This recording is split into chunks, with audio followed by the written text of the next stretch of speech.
The first family of Marvel is going to be with us in the MCU here at some point. And with this new reboot comes casting brand new actors to play these characters that we know and love. So here are my picks for who I think should play the Fantastic Four.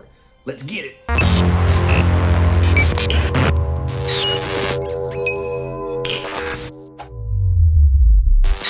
Hello all of my fantastic friends, welcome to another episode of Nerd News. I am your host Chris Chavez. And of course this is a show that is created for nerds by a nerd. And it's another fan casting episode guys, and this week we're going to talk about Fantastic Four. But before we get into today's episode, you know the drill. I would greatly appreciate it if you hit that like, the subscribe, and the notification bell. Without that notification bell, Hannibal will find you. So the Fantastic Four.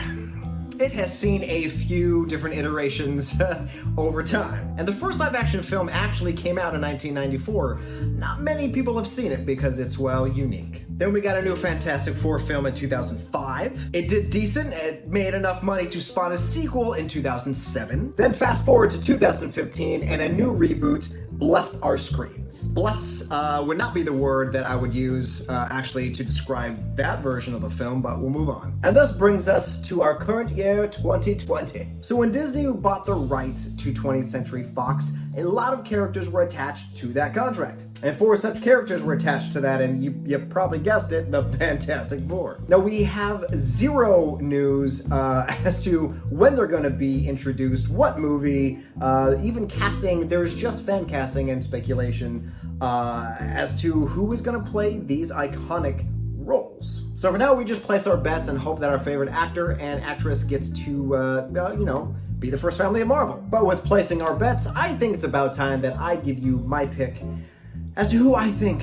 should play the Fantastic Four. Now, I'm only going to do the Fantastic Four. I'm not going to do like Doctor Doom or any other characters revolving that franchise. It's just the Fantastic Four. Maybe I'll do a fan casting for villains another day. That would be pretty cool. Fan casting, villain edition. So let's do it.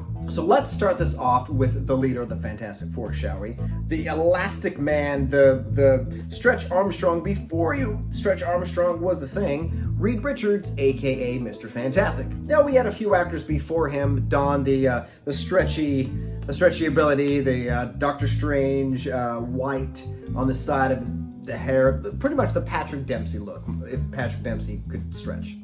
First in 1995, we had Alex Hyde play the character. Then in the 2005/2007 version, we had Lone Gufford. I cannot say his name. I'm just gonna show it on the screen, and that's the actor.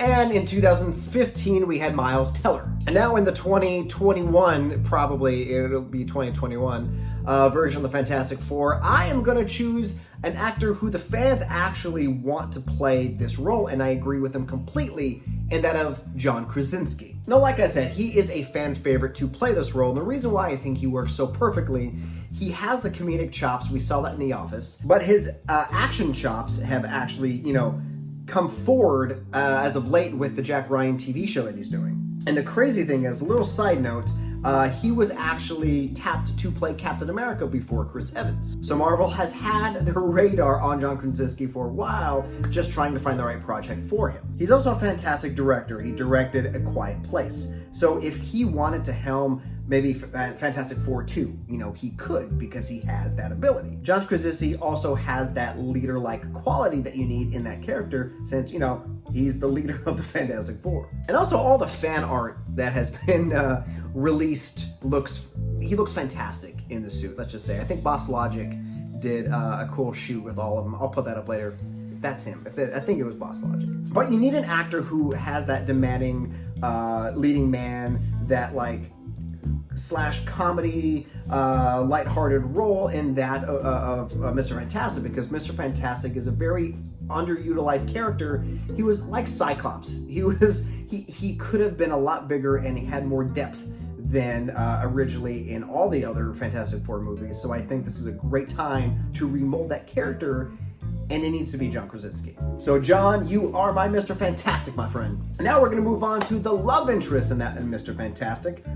Sue Storm, the Invisible Woman. So the first actress that played Sue Storm in 1995 was Rebecca Staub. Then the 2005-2007 movie, we got Jessica Alba as Sue Storm. And in 2005, we had Kate Mara. And my pick for Sue Storm is honestly going to be John Krasinski's wife, Emily Blunt. Now, the reason why I'm choosing Emily Blunt is because, well, one thing, she has been on Marvel's radar for a while because she was actually cast as Black Widow before Scarlett Johansson. Emily Blunt is also a very versatile actress. She, look at her in Mary Poppins. She's very bubbly, very soft, and very kind and gentle. And then you fast forward to something like, The Devil Wears Prada, where she's the complete opposite. She's conniving. She only cares about herself. She is just,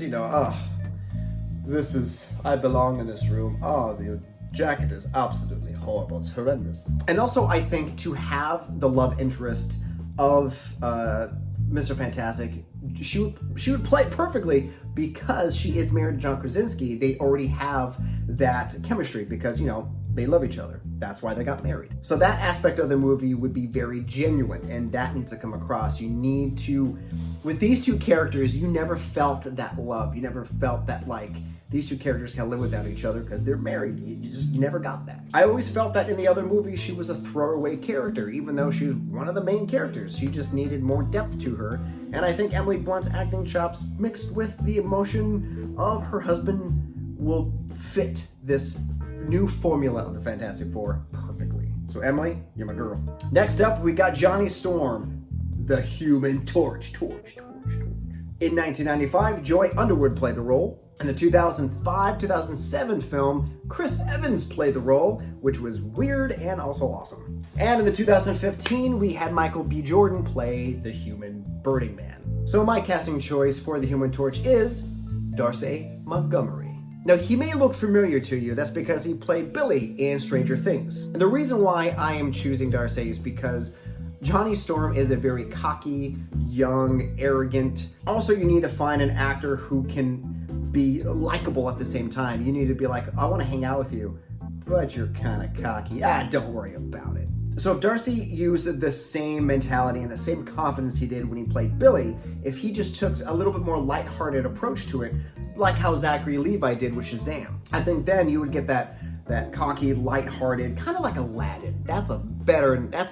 Yes, Aladdin. Because, Aladdin's very cocky, but you liked him, and he needs to play like Aladdin. But Darcy Montgomery, you are my Human Torch. I think you would do fantastic, and you just do it. And last but not least, we're gonna move on to the last character in this team, in that of Ben Grimm, aka The Thing. In the 1995 film, Michael Bailey portrayed The Thing.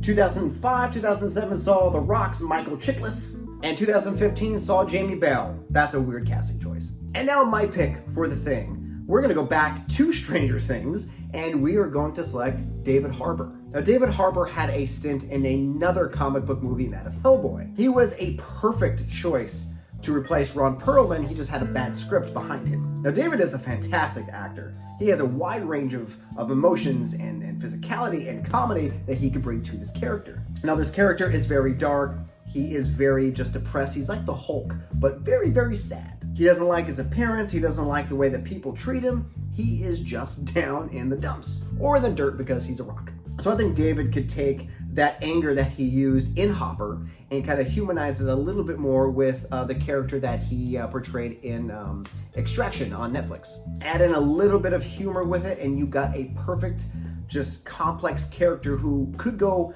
many character arcs. I think he'd be perfect. Now, David's vocal range will actually be perfect for this character as well.